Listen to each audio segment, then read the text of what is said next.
we had another teacher come to our school. It made 3 of us, so that was better. We had more company. Sometimes we'd walk home.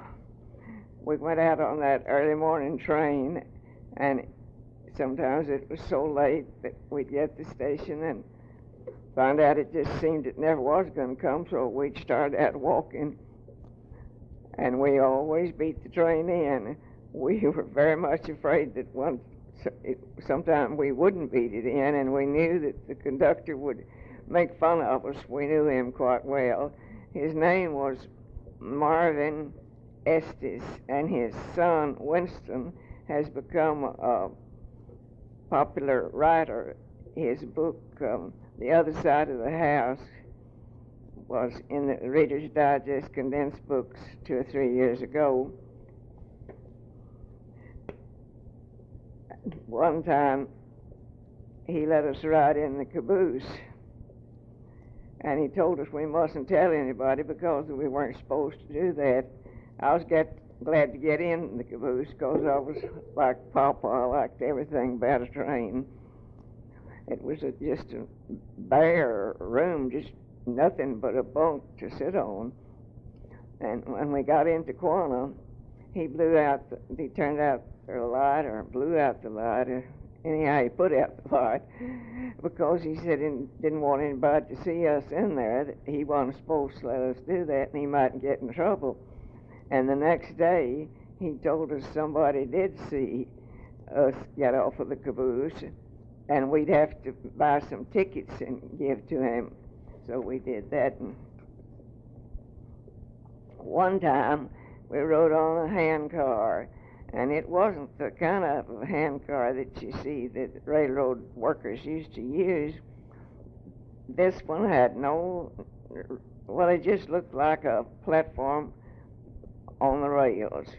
It was nothing to hold on to, and it was kind of scary, and I was kind of afraid to fall off.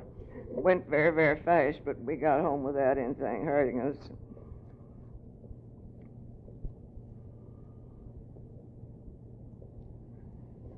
One time I was on that train going out to Acme, and some women were sitting across the aisle from me, and one of them said to the other, and she said, "Have you ever seen that courthouse in Quanah?" And she said, "No, I haven't." And the other said, "Well, it's the prettiest thing I ever seen."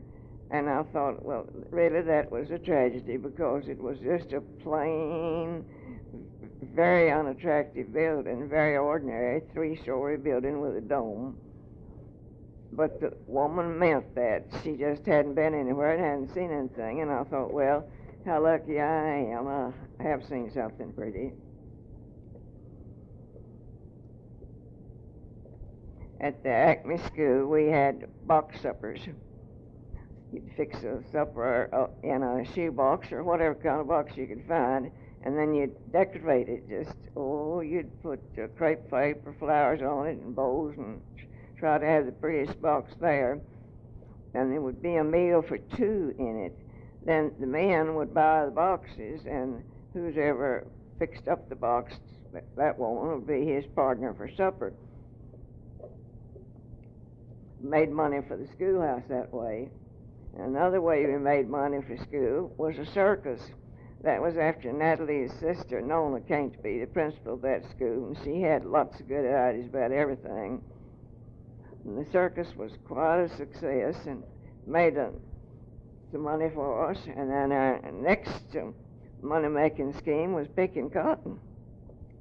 There was a cotton field near the schoolhouse, and after school, the whole school went over there one afternoon and picked until as late as we could, and we made enough money to buy us a Victrola and some records. I visited in the homes over there. I knew everybody in the little town.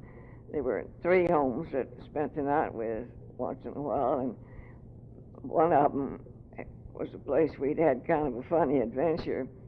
Mr. Russell was one of the trustees, and when Nona, Natalie's sister, was applying for the place as principal, which I could have had if I'd wanted,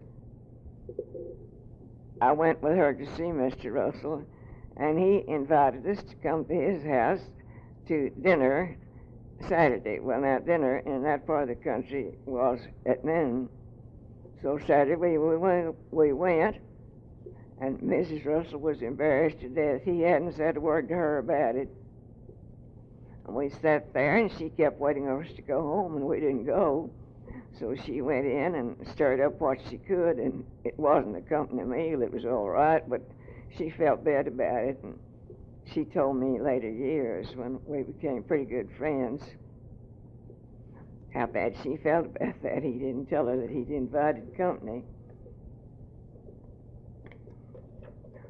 One day I must have had a holiday that Marion didn't have. He was going at that time to a little private school. He was 6, and you see, he couldn't go to public school till he was 7. And Marion was crazy about guns. He just had his mind on guns, one of his little thing. And I was at home that day because I must have had a holiday he didn't have. And when he started his school, I walked to the door with him. And he said for me to go back. He didn't want me to go with him. So I went back. But as soon as he got out of sight, I went to the door again to see what was the matter. And I found out he went to the end of the porch, and that's all I could tell about it. So when he got on out of the way, I went to the end of the porch too, and I looked under there where he looked, and there was a revolver. Now, he had told us that he was going to get a bollicker. That's what he called a revolver. He was going to get it through the mail, and going to get it that day.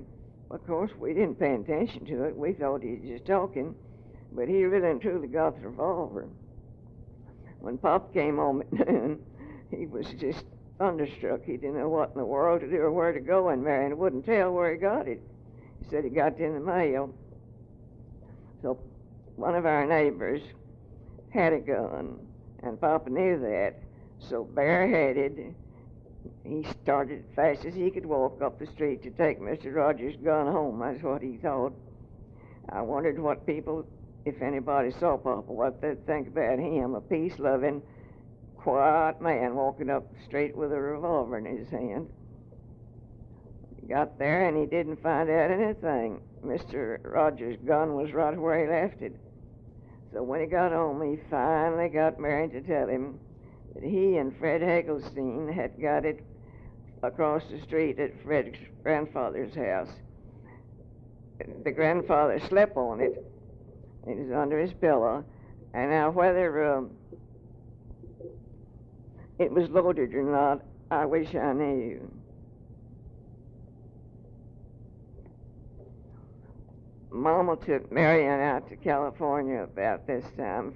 Frank had graduated from high school, and he was out at Los Angeles taking a business course. So she and Marion went out there and stayed with him a month. They had a very delightful month. And on the way, what Marion said about me was the best compliment I've ever had in my life. In a railroad station where they changed trains, a woman said, "Little boy, do you have any brothers and sisters?" He said, "Well, I have 2 brothers, and I have a sister, and I wish I had 1,000 just like her." A funny thing happened while they were out there. Uncle Carl, Papa's youngest brother, had his apartment, and his wife had gone away to school. So he and Frank were occupying the apartment, and Mama liked the landlady very much.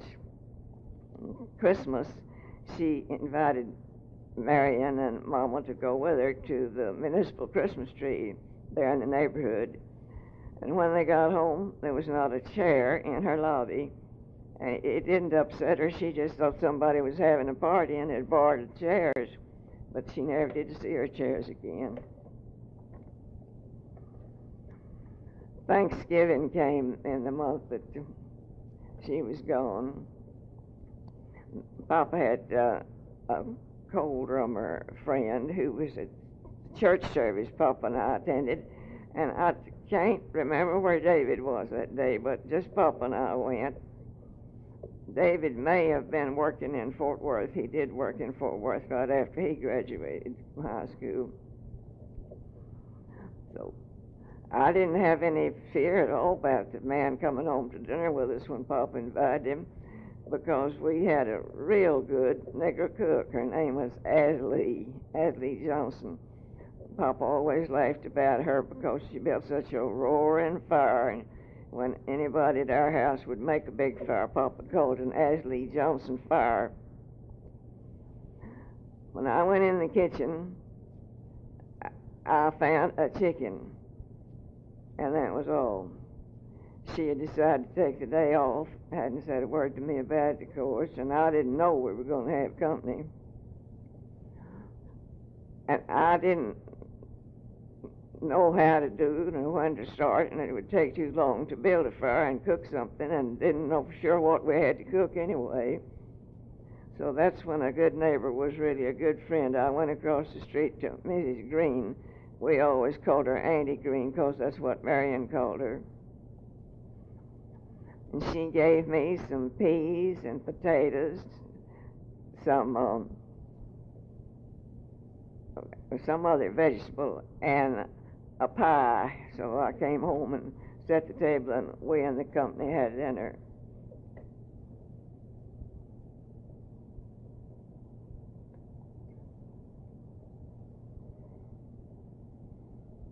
In 1918, I started teaching at the Quanah school. I was tired of that long trip going and coming every day. The Quanah school paid better, but I couldn't teach in Quanah until we had a change in superintendents. I was not friendly with the superintendent when I graduated. He wasn't fair about the scholarship. I got the scholarship, but his sister-in-law was in the class, and none of us liked the way he treated me. So I didn't apply in Quanah until he got out of the way. I had a very pleasant experience there. In the meantime, we had moved. We had moved the house. The 3rd Street, where we lived, was becoming the nicest street in town, and a rich man wanted our lot. He didn't want our house because it wasn't fine enough. It wasn't. When we got it, we thought it was a fine house, but as time went on, there had been nearer and better ones, and he wanted to build a brick house. So he paid Papa what the lot and the house both were worth just to get him to let him have the lot. Now, you see, we had the half a block when we started there, and one house at the end of the block was built from the lumber of the barn was torn down, and the lot next to that had been sold to a veterinarian from Ohio who had come down there to build a house, and that left just 3 lots for Mr. Hayden to put his fine house on. So Papa bought a half block across the street from Natalie's family. It's on the same street, but was near town. It had belonged to a Mr. Decker, and his family were kin to Sam Houston. His mother was Sam Houston's granddaughter.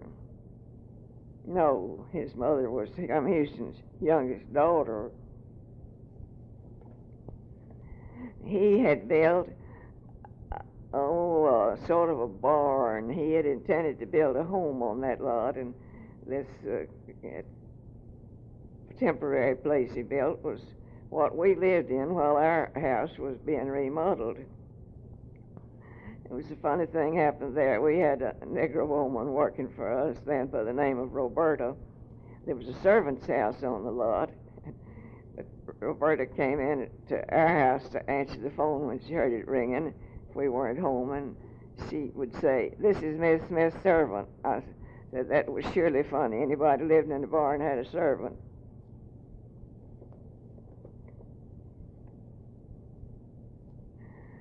We had a new car when we got there, made the move of the house. It was a Buick. I drove it to school some of the times. I had a hard time learning to drive that car because Pop couldn't drive, he couldn't teach me, and Mom couldn't drive, and she couldn't teach me. And David wouldn't let me learn to drive.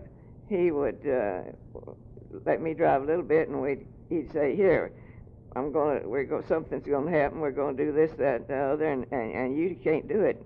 So he'd get me over there, and he'd take the wheel.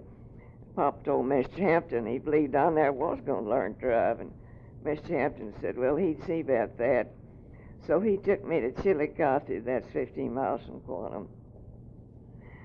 And I drove all the way, and I drove all the way back, and when I got home, he said, well, now you can drive anywhere anybody else can.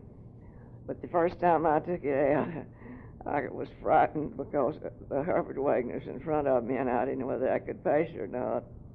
And I got a little bit excited when I saw the coyote standing in front of me, but I guess I scared the coyote. He went on.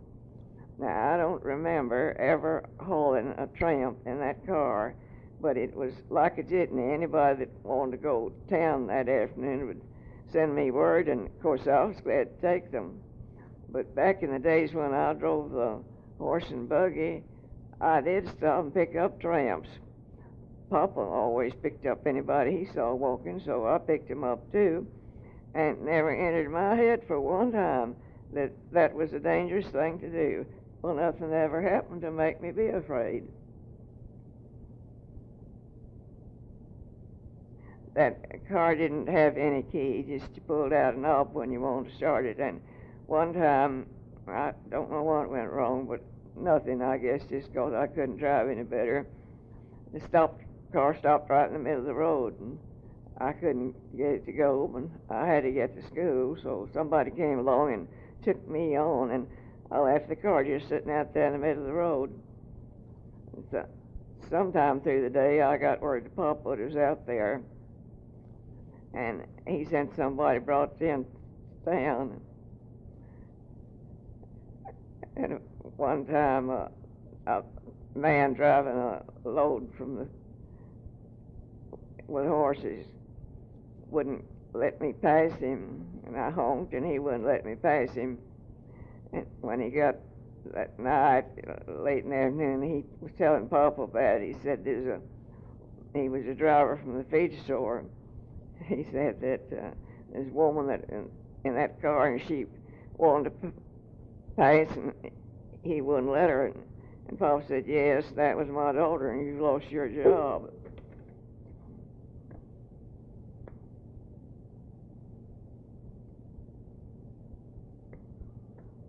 Well, I was teaching in Quanah. My first trip was to Galveston. It was fun. I enjoyed the swimming, and I got to go riding on a canoe on the Gulf of Mexico because Lillian, my hostess, knew the lifesaver, and he took us. Otherwise, I might have been a little bit afraid to be on a Gulf in a canoe.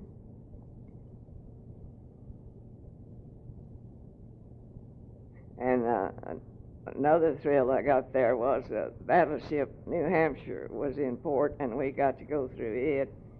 But, of course, that trip didn't begin to compare with the one that I had had to San Francisco. I was still thinking about how interesting it was to go to Chinatown and riding in the cable car. And on that trip, coming home, stopped at the Grand Canyon, and that's the most marvelous thing I've ever seen in my life.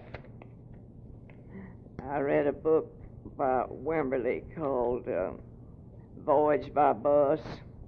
He took his family through that district, and he said he would not attempt to describe the Grand Canyon because it couldn't be described, and he'd just say that they went there. Well, it can be described, too. John Temple Graves wrote a description of it, most beautiful description I've ever read it, anything, anytime.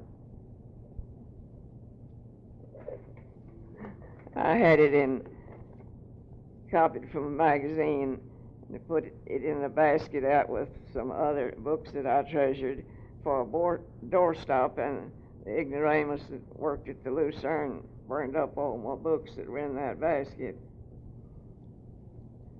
But going back to the possibility of it can be described, the Reader's Digest had an article about the Colorado River that made the Grand Canyon, and they had a quotation from John Wesley Powell that I think proves it can be described. He talks about its music, saying that it was an orchestra of the wind in the pines. It was an orchestra of the wind in the pines at dusk. It was the call of the coyote, the celestial song of the hermit thrush in an amphitheater fit for the gods.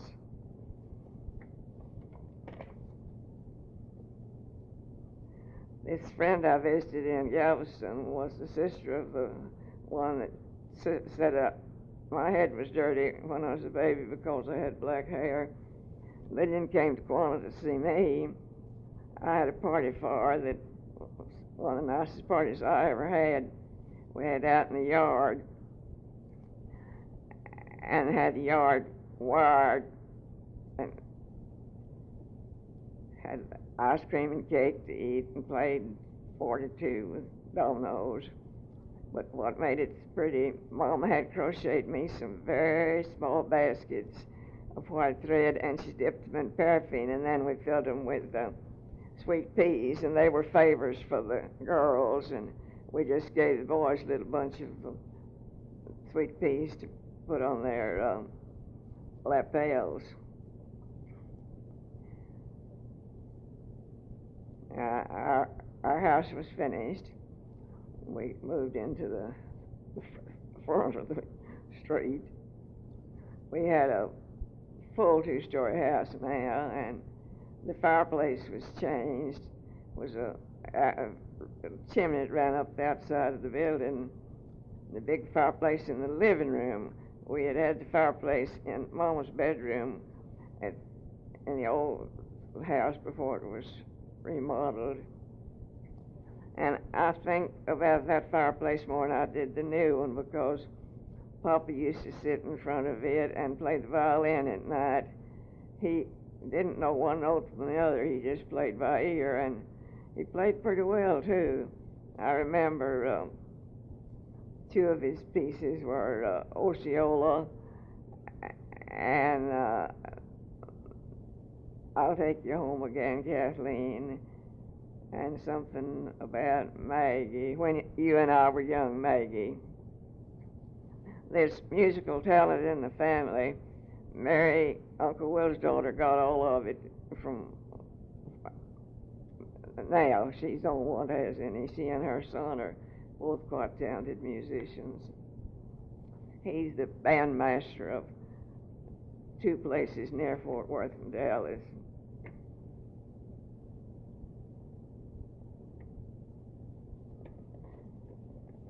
It wasn't too long before the World War came, and Frank had to go to France. Frank had a hard time getting in the Army. He just, in a way, begged them to take him. He wanted to be an aviator, but he didn't have enough mathematics to qualify for that. And then he couldn't get into most of the branches because of his feet. He had flat feet and couldn't march. He wasn't very strong anyway. He had typhoid fever when he was 8 years old, and he never has been strong, never was strong after that. But he finally got into the medical corps, where he did clerical work. Before he went overseas, he was stationed at Camp MacArthur in Waco. We went down to see him one time, and that day we didn't have any paved roads. Waco was about 300 and something miles from Quanah, and we couldn't make it in one day. We had to stay all night on the way, and when we got to Waco, the hotels were all full, but the Raleigh, which is the best hotel at that time, was the best hotel in Waco, and it may be yet. Anyhow, they fixed us up of some beds in a sample room that they had for drummers or salesmen to show their wares. They covered up the tables that these salesmen used with sheets, and it looked like a morgue in there, and the whole family slept in one room.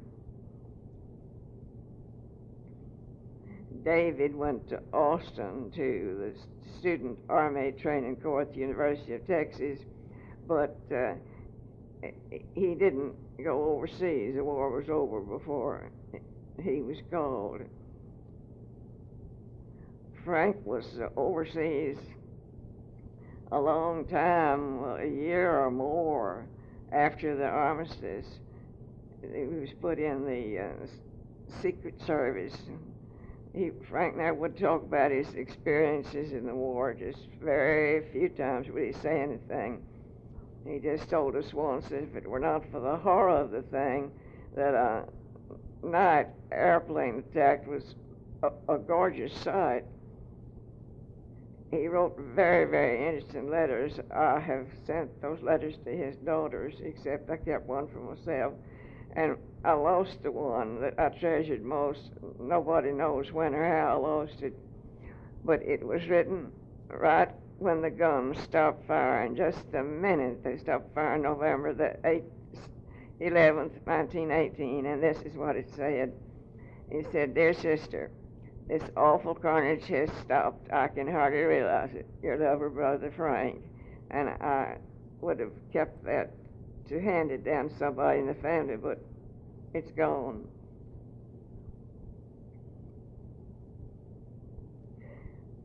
Frank came home to see us one time before he went overseas, and this is funny, I thought. We had a red-headed nigger working for us. Her name was Freddie. And of course, we were so pleased to see Frank and so proud of him. He was in the living room, and Mom told Freddie to come there at the dining room door and look at her son. And she looked at him and she said, "Why, Miss Smith, he's plumb pretty." And of course, that embarrassed Frank terribly. After he got back, he said he wouldn't march with the soldiers on November the 11th. Armistice parade. He said he wasn't going to fight that war over anymore, but it wasn't very long till he was in the parade. I went to Fort Worth to summer school one of those summers I was teaching in Quanah. Natalie and Nona and I went. We had temporary certificates. We got 4-year certificates on our college credits. And to make them permanent, we took some examinations. The first time I came down here, I think I said that they both came with me, but that's not right. Just Nona came first time. Natalie and Nona and I, all three came. And Natalie didn't like the food in the dining room at TCU, and we couldn't stay there unless we ate in the dining room, so we got an apartment, did our own cooking. Of course, during the time that I was in Quanah teaching, there wasn't much in the way of excitement, but one time I went to something terrible that I never would go to again, and that was a rabbit drive. And 3 couples of us went out to a ranch where some 3 or 4 men on horses had driven all the rabbits into a pen, and then they'd clubbed them to death. Well, of course, they had to get rid of the rabbits, but I think it wasn't right to make a show of it. And as soon as we got back to town, we went to the restaurant to get something to eat, but I kept seeing those rabbits, and I couldn't eat. Papa traded that car, our Buick car, for a house, and he moved the house next to us, and then later they put 2 more houses on those in the half block, and that gave us 3 rent houses. One was duplex, and a great deal of Mom and Papa's income in later days came from those houses.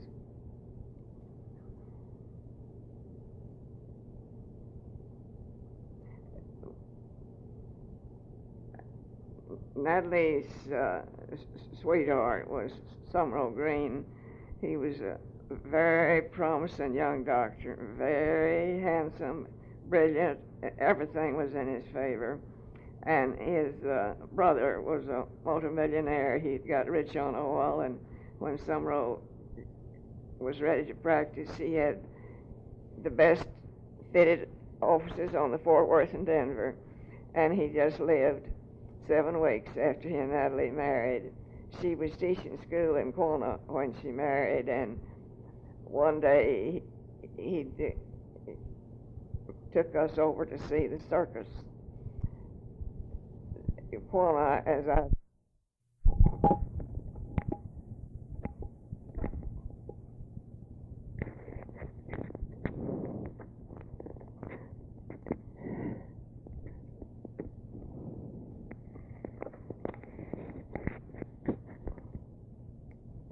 it was quite unusual for a town as small as Quanah to have the largest circus in the world, but the reason that Ringling Brothers was in Quanah was because they were changing trains. They were coming from the Fort Worth and Denver railroad from the city of Denver to go to Oklahoma City, and they had to delay on account of that, and besides that they had to feed the animals, so they stopped in Quanah.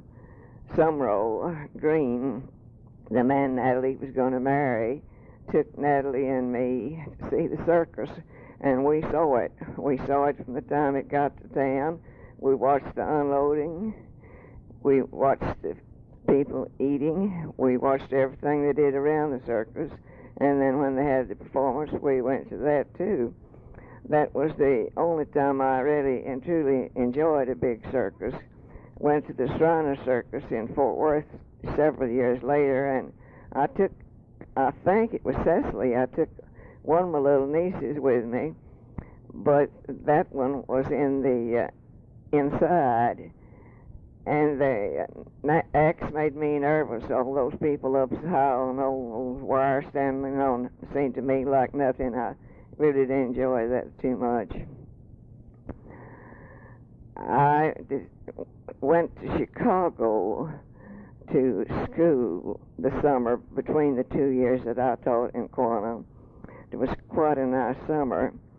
Mama went with me. She intended just to go up there and stay a few days. Papa and the boys were going to take care of Marion, and we had Julia living in our servant's house at that time, and she was very fond of Marion and very dependable. But as soon as Mama left town, well, Julia did too, but Papa and the boys took care of Marion.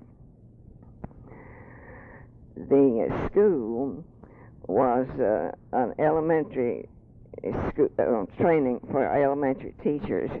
It was at that time considered the best of colleges of that sort in the world. It was called, had National Elementary College, I believe was the name of it. It just taught you how to teach through the 4th grade. It was out on the south side on Michigan Avenue in a very, very fine old house.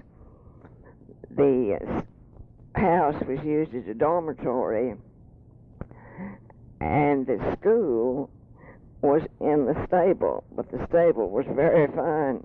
Had tiles of horses around the wall for border, and the floors were fine, and it was just plenty fine. It had belonged to a multimillionaire.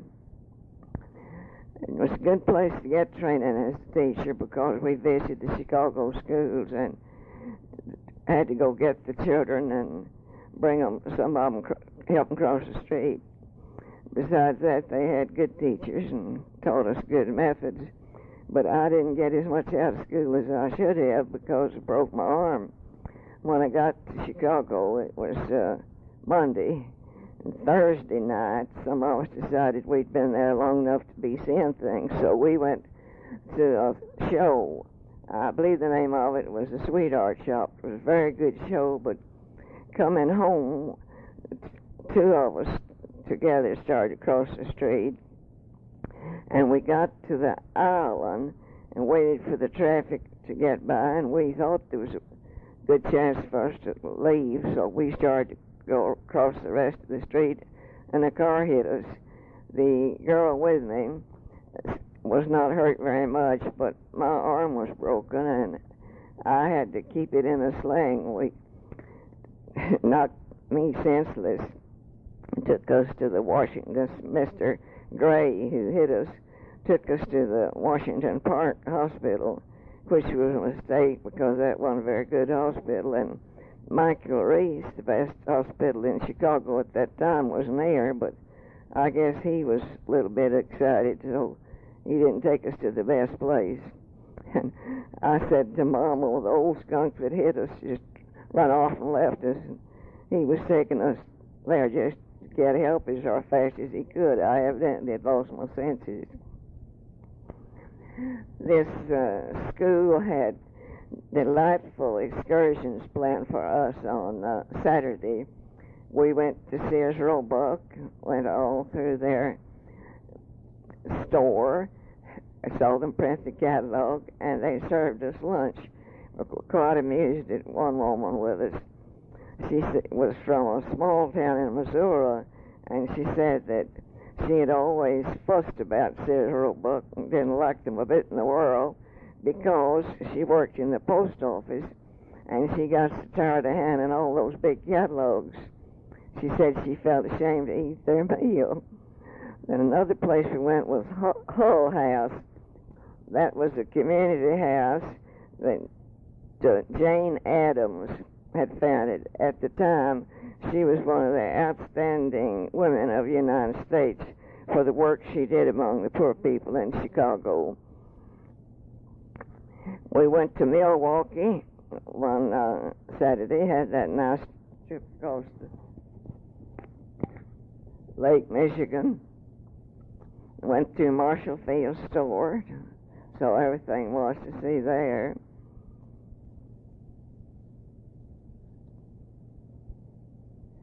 Then went back to school, to Quanah, to teach. My last year teaching in Quanah, I just taught there 2 years.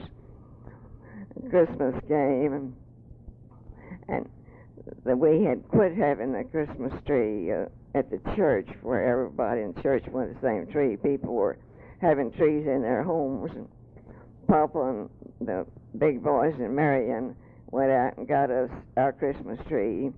It was always a cedar because that was what they had growing around there, and it seemed you didn't have to ask for it. You just went into the cedar breaks were near the river. That was Pease River, not the Red River that separated us from Oklahoma. This one was south of town. And anybody that wanted a Christmas tree just took a hatchet and went out and helped themselves. And we were quite amused at Marion. It was kind of pathetic. He said, Christmas, all of you just give each other nice gifts, and nobody gives me anything but Santa Claus. He's the only friend I have. Another time, at Christmas, he was quite happy over this. Papa had ordered him an erector set. That was the thing he wanted the worst, and it didn't get there in time.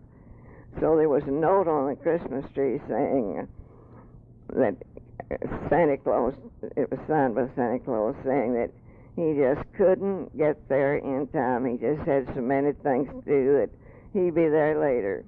And I think Marianne was happier about that letter than he was for about the erector set when he finally got it. Something happened in my teaching experience in Quanah. Of course, I taught 45 years, so most everything that could happen to a teacher, I think, happened to me. But I never did have the children to panic any other place. The building was old. It didn't have running water in it. Now, we had running water at home. After our house was remodeled, we had an upstairs, and we had a cesspool. But we had city water piped into the water for drinking and bathing. But the school hadn't done any sort of remodeling, we had a coal fire, had a great big stove right in the middle of the room, and then the janitor would keep the fire going, and one day live coal fell out, and that frightened some of the children, so I could hardly do anything with them. Then worse than that, inside of the schoolhouse, it maybe wasn't over a block from the school, a house burned, and the children saw that fire, and they really were hard to handle. Now, we've always had fire drills in Quanah and Fort Worth too, but a fire drill is not the same thing as having the children see the fire and think maybe they're really going to be in it. The building had no restroom for the teachers, and well, no improvements. It was just like it was when I went there, and I don't know whether that building's there or not, but I decided I'd leave Quanah. I'd teach somewhere else, and the building wasn't what made me decide this.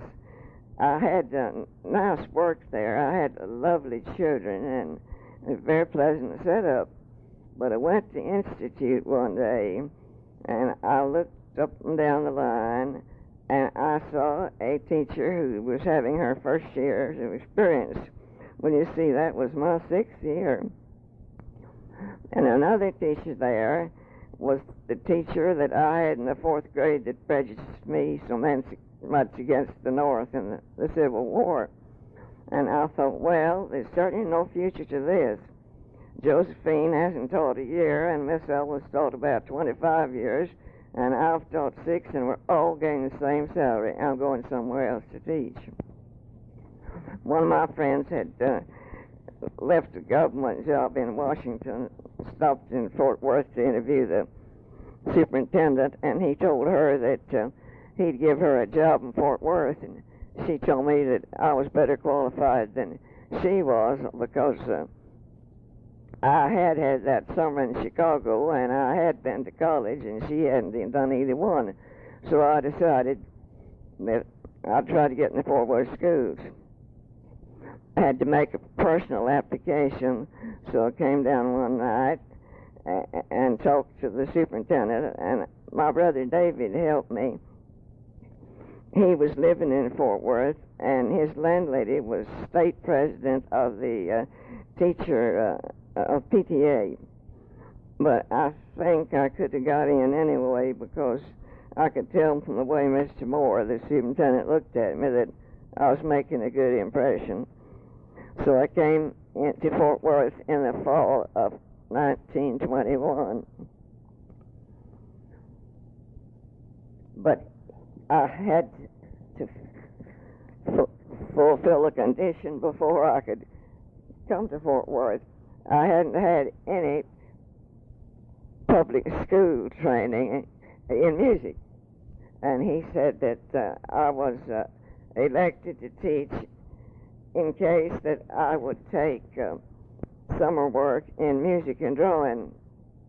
Now, Nona, Natalie's sister, was teaching at a small town near Dallas, Rockdale, and she stopped and applied and put in an application for Natalie, and they were elected too, but they were elected late. I was elected early. There were only 13 new teachers at the time I was elected, and they didn't have to have any conditions. They didn't have to take any work, but that was all right. I enjoyed the work.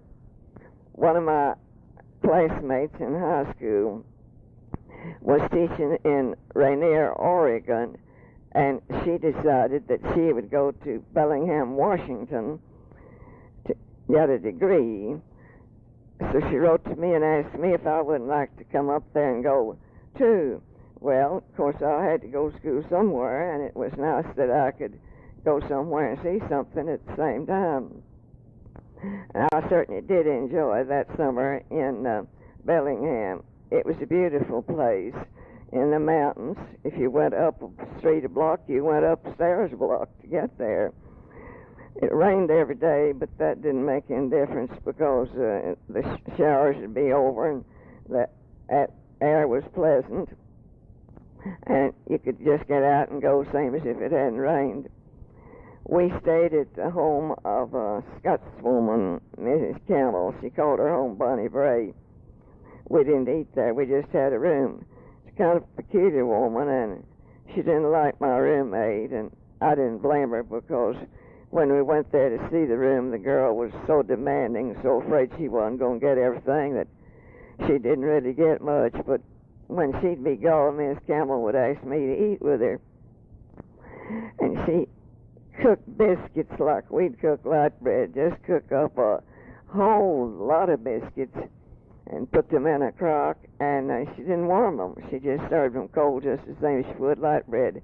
She said that was the way her husband liked them, and anything that was good enough for her husband was good enough for the President of the United States.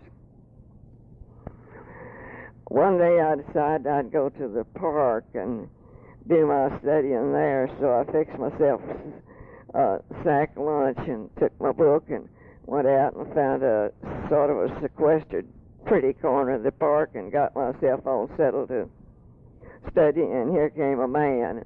He didn't say anything. He just lay down not too far up from me and just kept looking at me. So I got up and moved. And it wasn't long till he moved too. And it didn't occur to me to be afraid of him, but I know now from some things that happened in Fort Worth Park that I really should have been frightened, but I did have sense enough to just come on home. One day, I got to go to Lummi. Lummi is an island off of the coast of Bellingham. It's in Puget Sound. And I went with the biology class. I never had studied biology and didn't know anything about it. If I had known about it, if I'd learned about biology sooner, I think I would have taught that, which is very fascinating. This class had chartered a boat, and they didn't have enough people to fill it, so they let anybody want to go too. We had a very nice day on the Sound, and they caught a starfish and cut the starfish up. You know, if you cut off one point of a starfish, another one will grow. And we got to see the starfish feed. It had some sort of a small shellfish, and its tentacles would hold on to this fish, and it secreted something that helped to open the shell. The starfish's mouth was right in the center, and by the time it got the shell to the mouth, why, the shell had opened and it swallowed the contents, dropped the shell off. I did a very dangerous thing. The instance in the park was not the biggest risk that I took while I was in Bellingham. All these people up here were used to hiking, and they could walk miles.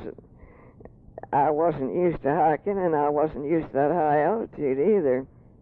But I went one day on a picnic with the crowd. There, we had a chaperone, a teacher and a professor and his wife went, but they drove, and they were horror-struck when they saw what we were doing. We were walking a railroad trestle. Well, in the mountains, you know, the train could be on you before you could see it, and if it had come, the Lord only knows what we could have done, because it was high. We could have dropped. I heard of somebody later that was caught that way, and they lay real flat, and the engine dropped coals on their necks, but they didn't get killed. But I just think about so many times what a horrible risk we took, and that professor certainly did almost sweat blood while he watched us till we got off of the trestle. I went up to Seattle one weekend. There were 2 Quanah girls up there, and I had known one of them. Her family lived on a ranch when she was little, and I'll never forget that girl because she had more dolls than anybody else in the world. She had moved to town, and I never had been out to her ranch, but I saw her dolls. The cowboys had given them to her, and they were hung on the wall like pictures. She wasn't allowed to play with them. They were just to look pretty. The other girl was somebody that was in my school that I never had been to see, but they were wanting to see somebody from home. So they wrote to me. They saw with the Quanah paper that I was in Bellingham. They wrote to me and invited me up for the weekend. So I went up to Seattle and enjoyed the parks and the museums and the other things that Seattle had to offer, especially a cold storage place, a frozen museum, I guess you'd call it. They had all kind of sea things frozen to the wall, and it was kind of like going to Klondike. Haven't been there, but I imagine it was like that. But it was quite interesting, and on the waterfront all around Seattle there was a whole lot to see. Then on the 4th of July, went to Vancouver. The girl across the hall from me lived in North Dakota, and she and I decided that we'd go up there, and we made a reservation at the finest hotel in town, and we really and truly did have a good time seeing Vancouver. Saw more Chinese than I saw in Chinatown in San Francisco, and saw such beautiful parks and interesting museums, and there's a whole lot to see there too.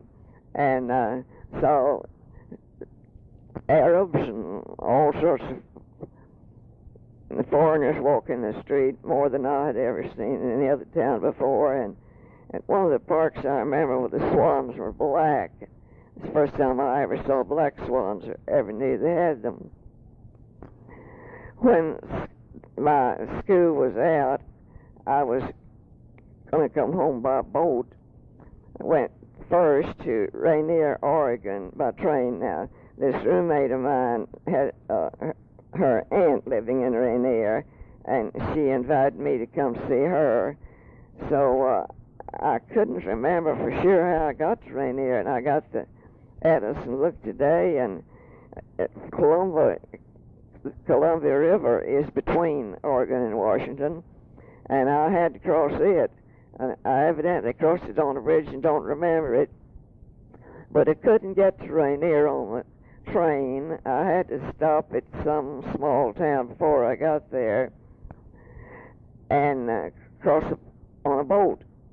And Miss Willie, that was my hostess, had written to me and told me that there'd be a boat there to take me across the river. So when I got in the boat, it was a very small boat, and the man was either Indian or half Indian, the man who was rowing the boat, and I was the only passenger.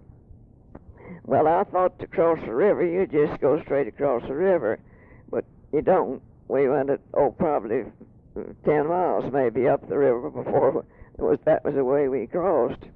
And I got scared, just me and that man and him an Indian. I didn't know where he was taking me, what was going to happen. When I got to Rainier, why, Miss Willie said I was silly. She said, I knew he was going to come to get you, and if it hadn't been all right, I wouldn't let him done it. Now, that little river was called the Cowlitz. I stayed with Miss Willie a few days, and one thing I remember there, because I always remember about food, I never would eat carrots, but there I learned to eat carrots. They were so tender and it had grown so quickly, and her landlady cooked them so well that I've been eating carrots ever since. I left Portland on the Columbia and went to the Pacific Ocean. I was on my way to California, and that was a thrill to me to be riding along the river, and it just got a little bit wider and a little bit wider, and first thing I knew was on the ocean. But I didn't enjoy the trip. I had a room on myself, and the first meal was delicious, and that was the only meal I got. Oh, I was so sick. And I thought I was a good sailor, because the first time I went out the Pacific coast, I went to Catalina Island and several people got sick, and I didn't, so I thought I was all right, but I wasn't. Got to Los Angeles. My Uncle Carl, that was Papa's youngest brother, and Aunt Burl lived in a suburb of Los Angeles. It was Glendale. Her mother and father lived with them. The Mr. and Miss Kirk, they were delightful old people, and I saw Los Angeles real well. Of course, that was my second trip there, but Uncle Carl and Aunt Bertie took me around till I saw a lot more. And when I got ready to come home, I went out to the orchard, and this orchard was Mr. Kirk's. He took care of the gardening and the orchard at their home. And I said how I would love to take some of those peaches home with me. They look so good. And Mr. Kirk said, well, you can't take them.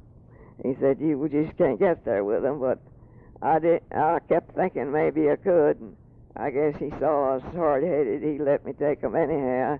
And I got Amarillo with them. And that was the time that I got put on the wrong train.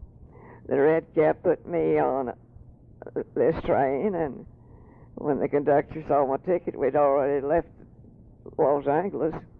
He said, well, you're on the wrong train, and I had a Pullman reservation, so he let me have a berth, and he said he would get me home, but I sure wasn't a roundabout way. I went to El Paso, and that wasn't the way to go at all. Then I went on to Trinidad, and I had to get off and stay all night at Trinidad. That was the first time I ever stayed at a hotel by myself. It was a Harvey house, and real nice, and at Texas Line, and that was about all there was there. It's just no place at all. It's just on the border of Texas and New Mexico. But I finally got home, and when I got home, Papa met me, and I had spent all my money, and he accused me of being so glad to see him because I was broke. I lost my trunk that trip. It wasn't my trunk either. It was David's. It's quite a nice trunk, and I had a lot of pretty clothes. Mama had made them for me, and I hadn't needed them at all at Bellingham. That was the only place I ever was in my life after automobiles came into use that I was not in a car one time. I just didn't know anybody had a car, and I didn't know very many people up there anyway. And just for 6 weeks I was there, I wasn't in a car. So I didn't really need as many clothes as I had. But my trunk wasn't put on the boat that I was. That's how it got lost. And when I filed a claim for it, I told the man that I had lots of nice things in that trunk, and he said, well, I'm sure you have, but he says, that's what everybody says. The trunk finally came. I had to pay something to get it, though. I don't remember how much it was. Then I came to Fort Worth to teach after that summer. The first year I was here, I had a very hard situation. I had 48 pupils, I believe it was, in the first grade, and the first grade was not what I wanted to teach.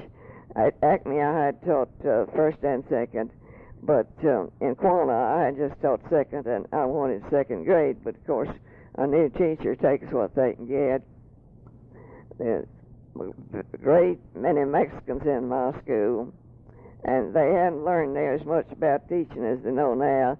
They had kept some of those children in the first grade 5 years. Some of them were as big as I was. And it was, I had lots of problems. Had one boy that was about 14, and I was afraid of him. He had some printer's type on his desk one day, and I said, Elmer, put that inside. He said, I'll not do it, but I'll hit you with it. Well, he probably would have, but I went to the principal. I don't know what the principal did to him, but ever after that, when Elmer did anything I didn't like, I just looked down toward the office, and he'd straighten out right now. I didn't have any more trouble with Elmer. That year they had two catastrophes in that district. The first one was a strike at the packing house, and of course those Mexicans didn't have much money anyway, and when they didn't have any, it was bad. One month I bought $9 worth of drawing materials for the children, and Mama baked a lot of cupcakes and sent to me to give to them. And when I opened the box, they acted like something wild. They didn't wait for me to pass the things out. They just snatched them. They were quite talented in art. In a state exhibition that year, I had 5 pictures from my room. Some of those children, of course, were too big to be in the first grade. They hadn't learned anything about special schools or learned better than to keep children forever in one grade. But they know now Fort Worth schools are up to, well, they were up then. That was just the way everybody was doing that day. Thanksgiving, I had a nice little trip. I went to El Paso. That was State Teachers Institute, and I went to see Mr. Moore, the principal, and asked if I could have a day off to go, and he looked at me real seriously, and he said, "Miss Smith, what right do you have to ask the school board to pay your salary while you're out to El Paso?" I said, "Well, the same right everybody else has. I've heard other teachers are going, and I thought if they went, I could go too." And he grinned. He said, "Miss Smith, who are you going out there to see?" I went to the Majestic once a week. Janie Turner, another first grade teacher, and I we got out at 2:30, and the Majestic started at 2:30, but some way or another we got there in time, and the Majestic was a vaudeville house, and it was lots of fun. Now, the packing house catastrophe, as I said, was not the only one I had, and the other one, I saw some real distress. The Trinity River was flooded,